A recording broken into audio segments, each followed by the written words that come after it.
Sugar. We crave it, we love it, and we fear it. But not all sugars are created equal. From the natural sweetness of fruit to the refined crystals in candy, sugar comes in many forms, and your body treats them very differently.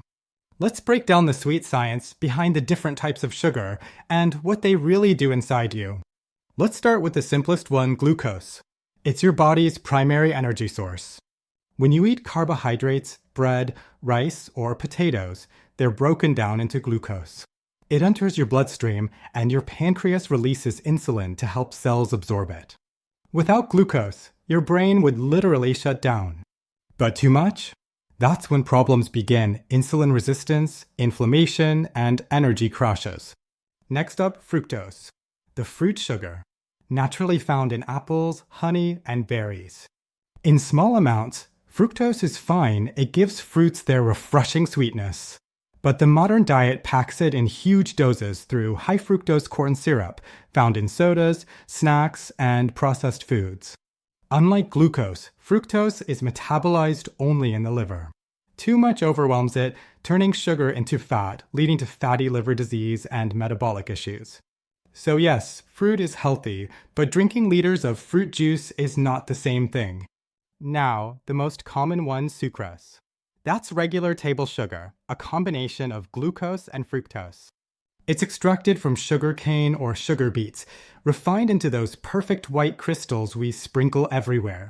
When you eat sucrose, enzymes split it into glucose and fructose before absorption. In moderation, it's harmless, but in large amounts, it can hijack your dopamine system, creating cravings almost like a drug. Then there's lactose, the sugar found in milk. It's made of glucose and galactose. But not everyone can digest it. People who are lactose intolerant lack enough of the enzyme lactase, which breaks it down. Result: gas, bloating, and a lot of regret after that milkshake. And of course, we can't forget the sugar substitutes. Stevia, a natural plant extract, provides sweetness without calories.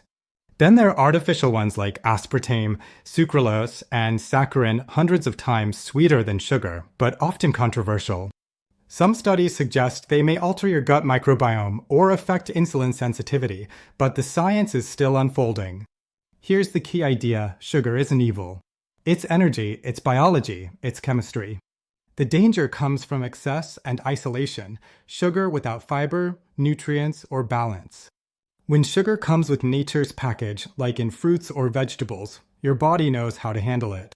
But when it's refined, concentrated, and hidden in everything, even ketchup or salad dressing, that's when it turns toxic.